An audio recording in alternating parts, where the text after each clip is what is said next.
Simply supported beam మీద triangle uniform load, అది uniformly varying load or triangle load ఉన్నప్పుడు దాన్ని మనం ఎలా రిజాల్వ్ చేయాలనేది చూద్దాం. దాని నుంచి shear force diagram, bending moment diagram ఎలా గీయాలనేది చూద్దాం. Okay, so RA plus RB, ఇక్కడ మన RA ప్లస్ RB ఏమవుద్ది, WL/2 total load area of the loading diagram. So అది నా టోటల్ లోడ్. ఓకే, సో ఇప్పుడు దీని నుంచి RA ఇంటూ L, అంటే నేను RBని ఫస్ట్ RA కనుక్కోవాలి కాబట్టి నేను RA కనుక్కుందాం అనుకుంటున్నా. ఓకే, RA కనుక్కుందాం అనుకుంటున్నా కాబట్టి RA ఇంటూ L, ఈ పాయింట్ని 0 చేసుకుంటున్నాం RBని. సో RA ఇంటూ L, ఇక్కడ నుంచి ఉన్న లోడ్ ఏంటి, WL/2. ఇది upward, total upward minus total downward. Okay, upward ఇక్కడికి వచ్చేసరికి RA ఇంటూ L, ఇది ఇలా యాక్ట్ అవుతుంది కాబట్టి, సో ఇది కిందకి యాక్ట్ అవుతుంది కాబట్టి నేను నెగిటివ్ తీసుకున్నా. Okay, so RA into L minus WL/2, ఇది ఇక్కడికి వచ్చేసరికి లోడ్ WL/2 ఎక్కడి నుంచి ఎక్కడికి యాక్ట్ చేస్తుంది, ఇక్కడి నుంచి అంటే ట్రయాంగిల్కి సెంట్రాయిడ్ అనేది అబౌట్ ద సెంట్రాయిడ్ తీసుకోవాలి కాబట్టి ఇది 2/3H ఉంటుంది, ఇది 1/3H ఉంటుంది అనమాట. ఓకే, హైట్లో. సో ఇక్కడ హైట్ వచ్చేసరికి మనకి L లెంత్. ఓకే, సో ఇక్కడ హైట్ బదులు L వేసుకుంటాం అనమాట. So WL/2 centroid into 1/3L, okay, equal to 0. So ఇప్పుడు ఎందుకంటే RB కంప్లీట్లీ 0 కాబట్టి, so RA into L WL²/6. So ఈ L అటు తీసుకెళ్తే WL/6, ఇది నా RA. ఓకే, ఇప్పుడు RB కావాలంటే ఏం చేస్తాం, RA ప్లస్ RB మనకి ఆల్రెడీ తెలుసు, WL/2. సో RB కావాలంటే టోటల్ WL/2, దాంట్లోంచి RAని తీసేస్తే WL/6 తీసేస్తే నాకు ఏమొస్తుంది, WL/3 వస్తుంది. ఓకే, సో ఇలా నాకు RB వచ్చింది. సో RB వచ్చేసింది. ఇప్పుడు దీన్ని బేస్ చేసుకుని మనం shear force diagram, bending moment diagram గీసేయచ్చు కదా. సో పెద్ద కష్టం కాదు కదా. సో RB తెలిసిందంటే సగం పని అయిపోయినట్టు అనమాట రియాక్షన్స్ కట్టేటప్పుడు. సో ఫస్ట్ ఏం చేసాం, RA plus RB total loading diagram ఏదైతే ఉందో దానికి ఈక్వల్, దాంట్లోంచి RBని 0 చేసుకున్నాను, నాకు RA కనుక్కోవాలి కాబట్టి. సో RA కనుక్కోవాలి కాబట్టి నేను RA into L minus WL/2 total load ఎక్కడ యాక్ట్ చేస్తుందో ఇంటూ దాని డిస్టెన్స్ బేస్ ఫ్రమ్, అంటే బేస్ దగ్గర నుంచి distance. So WL²/6, RA WL/6 వచ్చింది. ఇప్పుడు RB equal to WL/2 minus total లోడ్లో నుంచి WL/6 తీసేస్తే RB ఈక్వల్ టు WL/3 వచ్చింది. ఓకే,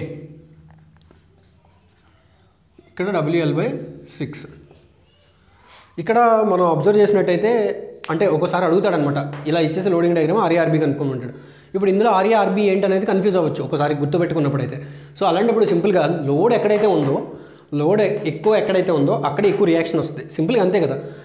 ఒక మనిషి మీద ఎక్కువ బరువు పడుతుంది ఏంటంటే ఆ మనిషి ఎక్కువ రియాక్షన్ ఇస్తున్నాడు బరువుకి. ఓకే, సో నేను క్యారీ చేయగలుగుతానంటే 60 kgs వేసారు నా మీద, నేను 60 kgs ఆపోజిట్గా తట్టుకుని నిలబడాలి. సో అందుకని నేను ఎక్కువ మోస్తాను, అందుకే WL/3.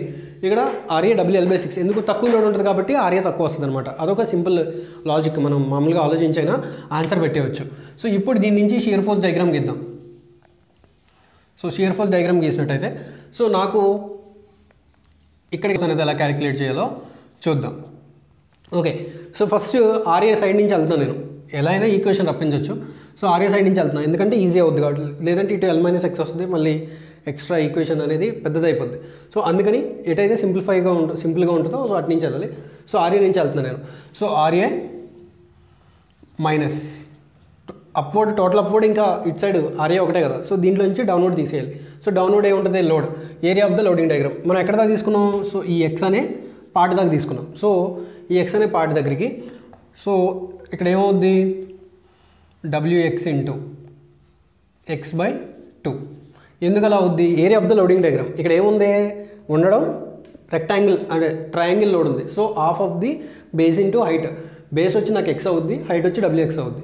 సో దీని నుంచి WX తెప్పించాలంటే మనం ఆల్రెడీ ఇక్కడ డయాగ్రామ్ వేసుకున్నాం. దీని నుంచి base తప్పించాలంటే WX/X into W/L. So ఇప్పుడు WX/L, ఇది నా WX.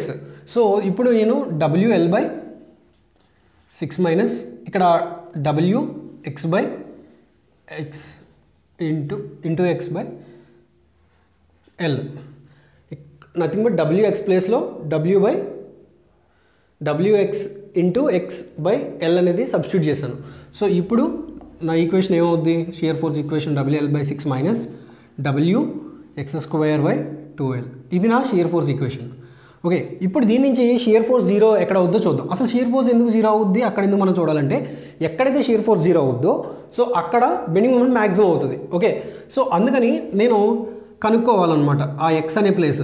సో ఇది నా ఈక్వేషన్ కాబట్టి WX²/2L, ఇది నా షియర్ ఫోర్స్ ఈక్వేషన్ కాబట్టి నేను దీన్ని 0కి ఈక్వల్ చేస్తున్నాను. ఓకే, సో ఇప్పుడు 0కి ఈక్వల్ చేస్తే నాకు ఆ ఎక్స్ ఎంత వస్తుంది అనమాట, WL/6 మైనస్ ఈక్వల్ టు, అంటే ఆ మైనస్ ఉన్నది అటు తీసుకెళ్ళా, WX²/2L. సో దీని నుంచి WW క్యాన్సిల్. ఓకే, ఇప్పుడు WL/6 మైనస్ WX²/2L ఉంది. సో దీని నుంచి నాకు ఈక్వేషన్ ఎలా వస్తుంది అంటే అది ఎక్స్ ఎలా వస్తుందో చూద్దాం. So WX²/2L. సో ఇప్పుడు నాకు ఇందులో WW క్యాన్సిల్ అయిపోద్ది. సో ఇప్పుడు 2Lని పైకి తీసుకొస్తా, 2L² అవుద్ది, L²/6 అవుద్ది ఈక్వల్ టు X². సో దీంట్లో 3 టైమ్స్ పోద్ది కాబట్టి X² L²/3. ఇప్పుడు ఈ స్క్వేర్ నటు తీసుకెళ్తే రూట్ అవుద్ది. సో అప్పుడు నాకు ఎక్స్ స్క్వేర్ రూట్ అవుద్ది కాబట్టి L²/3 అవుద్ది. So X equal to square root cancel అయిపోద్ది ఇక్కడ పైన L/√3. ఇక్కడ నాకు షియర్ ఫోర్స్ అనేది 0 అవుద్ది. ఓకే, సో ఇది నా షియర్ ఫోర్స్ అనేది అంటే ఎక్కడ 0 అవుద్ది.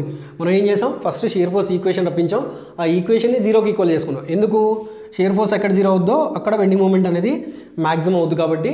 సో దాని నుంచి మనం ఈక్వేషన్ అనేది రప్పించాం. ఓకే, సో ఆ ఎక్స్ వాల్యూ రప్పించాం, దాని నుంచి మనం ఇప్పుడు ప్లాట్ చేసేటప్పుడు ఈజీ అయిపోద్ది అనమాట. నెక్స్ట్ వచ్చి మనం బెండింగ్ మూమెంట్ డయాగ్రామ్కి ఎలాగా ఈక్వేషన్ వేరీ అవుద్దో చూద్దాం. ఓకే, సో ఇక్కడ బెండింగ్ మూమెంట్ డయాగ్రామ్కి ఎలా వేరీ అవుద్దో చూద్దాం. సో BMDకి సేమ్ అలాగే ఉంటుంది మొత్తం అంతా.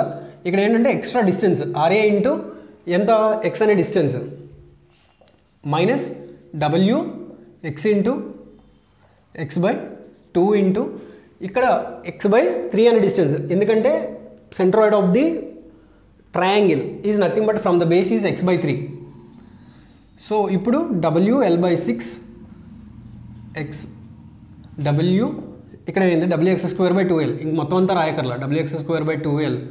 ఎందుకు, దీని నుంచి ఇది వచ్చింది WXని ఇక్కడ సబ్స్టిట్యూట్ చేస్తే మనకు వచ్చింది. So into X/3. సో ఇప్పుడు WLX/6 మైనస్ WX³/6L. సో ఇప్పుడు ఈ L/√3 ఇక్కడ సబ్స్టిట్యూట్ చేద్దాం. ఇది నా bending moment equation. Bending moment ఇలా వేరీ అవుద్ది అనమాట. ఇక్కడ మనకి ఇంకోటి అర్థం కావాలి, ఇక్కడ వచ్చేసరికి మనకి పారాబోలా అంటే ఇక్కడ ఈక్వేషన్ వచ్చి WX²/2L అంటే 2 degree parabola shear force, 3 degree parabola మనకి బెండింగ్ మూమెంట్ అనమాట. సో ఇప్పుడు నేను దీని నుంచి మ్యాక్సిమం బెండింగ్ మూమెంట్ తీసుకురావాలంటే ఇక్కడ షియర్ ఫోర్స్లో ఏదైతే 0 అయిందో ఆ ఎక్స్ వాల్యూ ఇక్కడ సబ్స్టిట్యూట్ చేద్దాం. WL into L/6√3 okay minus WX³/6L. Okay, L substitute చేయాలి కాబట్టి L³/√3³. సో ఇప్పుడు నేను దీన్ని సింప్లిఫై చేస్తే నాకు WL²/9√3 అనేది నాకు వాల్యూ వస్తుంది అనమాట. ఇది నా బెండింగ్ మూమెంట్ అవుతుంది. ఓకే, సో ఇలా ఈక్వేషన్ అనేది సాల్వ్ చేయడం వల్ల మనకి మ్యాక్సిమం బెండింగ్ మూమెంట్ ఎక్కడ వస్తుంది, మ్యాక్సిమం షియర్ ఫోర్స్ ఎక్కడ వస్తుంది అనేది దీన్ని బట్టి మనకు తెలుస్తుంది. ఓకే, సో ఇలా ప్రతిదీ కూడా సాల్వ్ చేయడం వల్ల మనకి అంటే మనం ఎంత గుర్తుపెట్టుకున్నా ఎందుకు ఎలా వస్తుందని తెలిస్తే